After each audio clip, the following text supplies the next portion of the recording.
This is Janine. She's on our board, and she's the grant director herself, and I will be doing the presentation this afternoon. It's going to be a quick presentation, mostly through pictures, because I think most of us have a visual memory, and we tend to retain more when we see photos. So we're going to take you through a ride of the work that we've done and the proposed projects for Hope and Life. So hope you enjoy the slideshow, and we'll keep it short because I know we do not want to be standing between the entertainment and you're getting to other events later in the evening today. So over to Janine Kabara, a member of our organization. Good afternoon, ladies and gentlemen. It's such an honor for you guys to be here. We're so thrilled that you can make it for our event today. So Hope and Life Foundation is a nonprofit organization, 501c, which helps empowering women and ending domestic violence and all forms of violence against women and people in general. So our statement, mission statement, is transforming one life at a time. And our vision is to move towards a world free of gender discrimination and abuse, a world where women and children will lead extraordinary lives and make positive impacts in the communities that they live in. I also would like to add that Hope and Life organization is a nonprofit, and it's a volunteer-oriented organization. So all donations that come to our projects go directly into our projects, and any expenses that are incurred, like our quarterly board of directors meetings, comes out of pocket, and any travel expenses as well, all come out of pocket. So we have three amazing people on our advisory board. We have Dr. Bakshi. He is the Vice President of the Bank of the West, and he strongly believes in women's and financial empowerment. And we have Mrs. Sandy Hart, who is the founder of SARA, which is a spiritual and religious alliance for hope, which was founded after 9/11. And she also is the Chief Officer of Compassionate California. Then we have Dr. Chatterjee, who is a doctor of internal medicine and focuses on cardiac and emotional health. And this is our board of directors, and we all come from diverse backgrounds, and we form a dynamic team where we all get together and share our expertise and how to help move Hope and Life Foundation forward. And please visit our website to get additional information on hopeandlifefoundation.org. Okay, so we sent this out before our event, which is a detailed account of all the projects that we have endured and still taking part on. And the following slideshow is just pictures that elaborates what we have done and are continuing to do with the 6 projects that are listed on this slide. And I'm going to hand it back to Roopshee. Thank you, Janine. Yes, what we see here on are the actual projects that we have been working on so far. So, move the slide, please. So, for this particular project, I would like to invite Sandy Hart and Shomi Nuldi, if you are in the auditorium. I would need the two of you to be with me on stage at this time. This is the CIW, which is the California Institute of Women. And this is something that Sandy Hart, whose photo you just saw, and she will be joining me shortly, she introduced me to the prison work that we do in the US. And this location is in Chino. We are not allowed to take any photographs, and the good thing is that tomorrow I'm officially getting trained on how to interact with prisoners. And this is going to happen in Pomona, in Temple Beth, Israel. And all thanks to Sandy Hart for bringing me very close to these prisoners. And it was her idea and her initiative last year, and this is my 3rd time that I was in the prison 2 weeks ago with Shomi Nuldi. Can we progress the slide, please? So Shomi, as you see her in this photo, she is a very strong supporter, just like Sandy. Sandy helps us with the US projects, and Shomi helps us with the projects in India. She actually introduced us to a gentleman. His name is Chittode, and he is the art director of the movie Shonkochi, which was shown last weekend here in Los Angeles. But Mr. Chitode, he's holding Shomi's work of art in this photo. And the lady on the right of Mr. Chitode, or the left, whichever way you look at it, she is our biggest, I would say, our achievement, our biggest achievement. This lady served in a prison in India for 14 years and she was released and now she has a job. She is working at Apollo Hospital. So this was our biggest achievement, really transitioning them to the point that they can take interviews and actually go in and get a job and support themselves and their families. Sandy will tell you that we are not allowed to, there are certain things you do not ask prisoners. You do not ask them how they are, what got them into prison and all that stuff. So Sandy, I'll give you about maybe 30 seconds to sum it up and then I will give it to Shomi Nundi to help, share her experience with these projects. First of all, thank you so much, Roopshee, because I may have brought you to an event at the prison. It was you who embraced it. It was you that had the heart for these women, and that you saw that while they were there might have just been a wall between us and fences between us. It really was just a thin veil that separated us, because at the heart, women are deeply connected, regardless of what mistakes they may have made in their lives. And I know that I've made mistakes and perhaps didn't get caught, and some of these women were not so fortunate, or their mistakes were much more severe. But regardless, we don't judge that. We see them as who they are, and they are beautiful women, and some of them I consider dear friends. So thank you so much for embracing this. Over to Shomi. Shomi can share her experience about the projects we do in Calcutta, India. So I will quote Rumi on this. Rumi, everybody knows Rumi. Wound is a place where light enters you. So we all have wounds that we have to heal. And when I saw these prisoners in Kolkata and even in Chino Hills, what I saw is they laugh, they smile, they talk about their belly fat, but they are hiding their tears. I had goose flesh, and then I talked to them about my art. How the art has helped me heal. I have made mistakes. We all have made mistakes in our life. But how we correct the mistakes. Art is a very cathartic process of healing. So, the colors. We all love colors. So let the colors heal us, help us to heal, and let us make our canvases as bright as the sun that we want to see in our tomorrow. So that's what I told the inmates. They've become friends everywhere. Because I do not judge people. Who are we to judge? Who is right, who is wrong? It's just being others, which side of the fence you are on today. So that's how I think that let art be the cathartic process for every one of us, for each one of us. Let us spread love, let us be happy who we are in our own skin, and let us share this happiness and extend our help to the others who are living in that side of the fence, seeing that sky through the crack in the wall. I have tears in eyes when I see them, and I want to help them, and I think there are so many of you who want to help them. So come be a part of the process. Let's help heal the world for a better tomorrow. Thank you. Thank you, Sandy, and thank you, Shirley. As we progress these slides, I also want to show you some of the work that these women have done.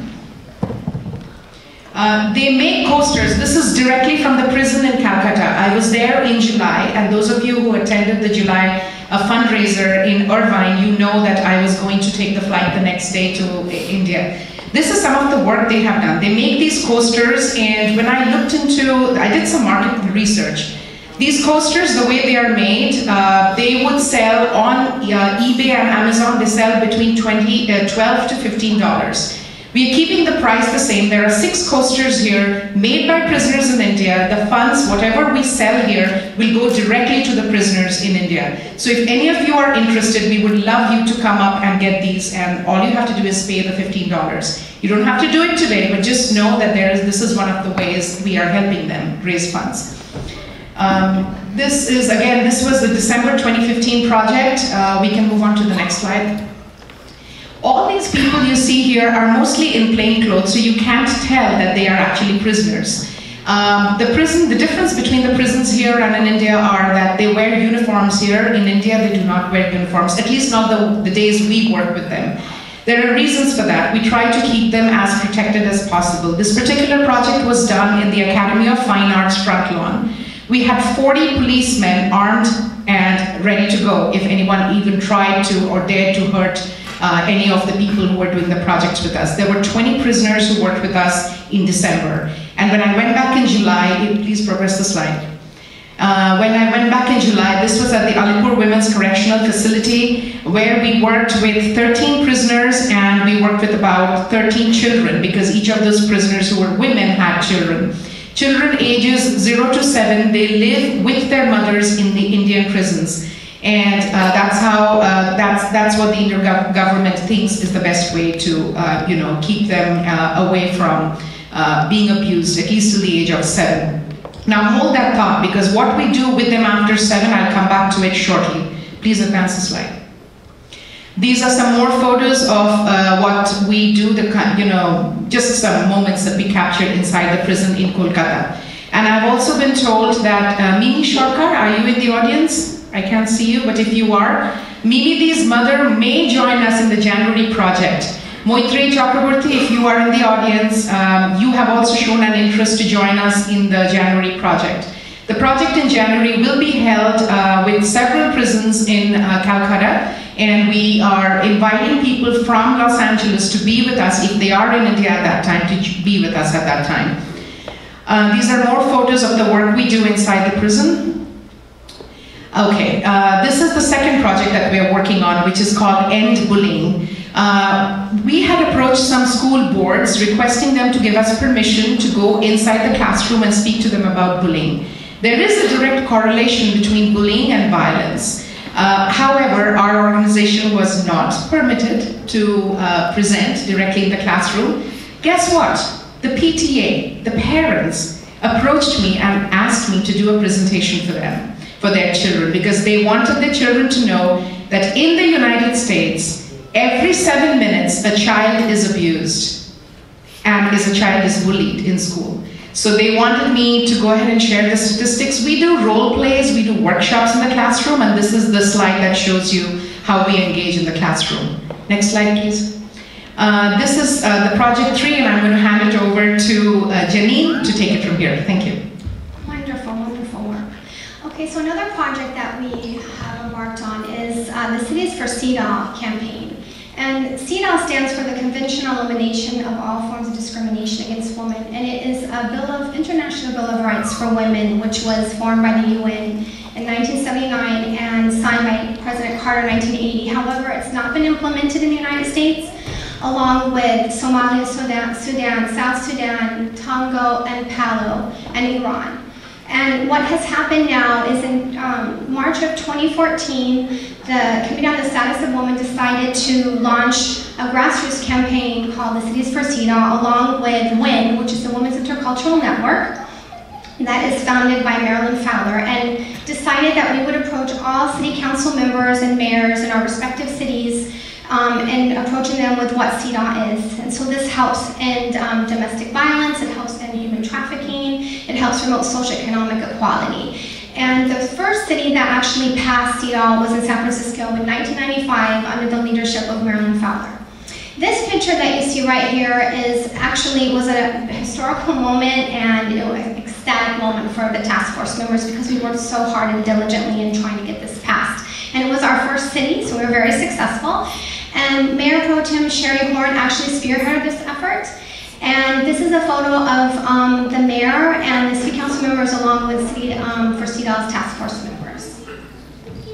Okay, in April of this year, we also approached Irvine. However, we were not successful, but we did plant seeds, and we will continue our initiative with them in our efforts in trying to get it passed, as well as other cities in Orange County.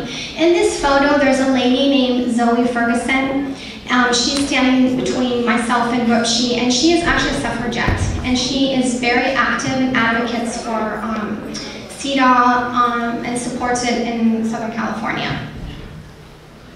Okay, this is an opportunity that Roopshee actually got to get by going to New York this year when there was the 60th session of the Commission on the Status of Women. This is a photo of ongoing discussions during this event. And part of Hope in Life, we are actually an interfaith, and this is an initiative where we went to the USC Rose Garden in March. Actually, there's a typo here, it was 2015, and we met with Emmy Award winner Lou Gossett Jr. as well as Diane Henry, and she is the chair of the American Women of International Understanding, and we recited a beautiful prayer and that promotes peace, as well as released a dove, and it was full of diverse religious community leaders as well as citizens. And we also had the honor of going to the Parliament of World Religions, which was an amazing experience. More than 10,000 people were there from all walks of life and all kinds of religions. And actually, Hope in Life Foundation was on the team with The Belief, which was Oprah's Belief series. And we learned the significance of breaking bread and how that helps promote understanding and peace amongst the different religions. We actually also got to present what Hope in Life stands for. And if you see in the far right picture, that's actually people breaking bread with us after our presentation. These are also some photos of that event that was in October of 2015, I apologize. And I actually got the honor of meeting the chief of the Native American Indians, and there was also the Compassion Games that were going on during the Parliament of World Religions. And I'll hand it back over to Roopshee. Here are some more interfaith work that we do. The picture on the left is what we did in Irvine, and the one on the right-hand side is how, again, Sandy Hart, she brought me into the Orange County human relations arena, where we had a very serious discussion about police shootings and how the community can be involved in reducing or bridging the gap between the police and the community members. Next slide, please. We also did Feeding the Homeless project. We fed over 300 people at Long Beach. It's really heartbreaking to see there are so many people who do not get enough, 1 square meal a day. There is going to be another project in, Feeding the Homeless project in Santa Ana sometime in December. Yes, advance please. Okay, this is the 5th project, and this is where I had asked you to hold the thought, because those children who get out of prisons in India at the age of 7, when they are let go and they are away from their parents, that's where the abuse begins. This is the place, Ainar Pakshala in Purulia, in a remote place in India, where we are planning to keep these children away from abuse and letting them finish school, because if they finish school, they can get a job. And I'm not sure how far we can go with getting them a job, at least getting them the basic education in India. Of course, our slideshow will not be complete without mentioning that we get grants from American Women for International Understanding. The Kolkata projects that we were just talking about were because of the grants we got from AWIU. Today, we have one person, Diane Henry couldn't make it, but we have Sharon Colby, wherever you are in this audience. We met prior to my stepping on stage. We are very grateful to AWIU for giving us the grants that are making a difference in people's lives. So I would like a round of applause for Sharon Colby and AWIU for the grants that you give us. And the last project is, okay, let's just do this one. We do recognize women who empower other women. So in this slideshow, you have Margaret Hubner on the top left. She's actually in the audience. She is just like myself. She is at the Port of Long Beach. That's how we connected, but now she's also got our organization working together with AAUW, which is Association of American University Women. Then we have Diane Henry in the middle, and of course we have Sandy Hart, who you just met. This year we recognize Smita Vasant. She works with children and women, both in the US and in India. And so yes, every year we do look for women who are making a difference in the community, and we would love to recognize more and more of you in our community. And I think that's it. So we will straight go ahead and hand over the microphone microphone to Tanya Das, who will take us into the next row of programs. Thank you so much for coming. Thank you so much for listening to us. And yes, and please support our work. You are here to support us, please. Thank you and namaskar.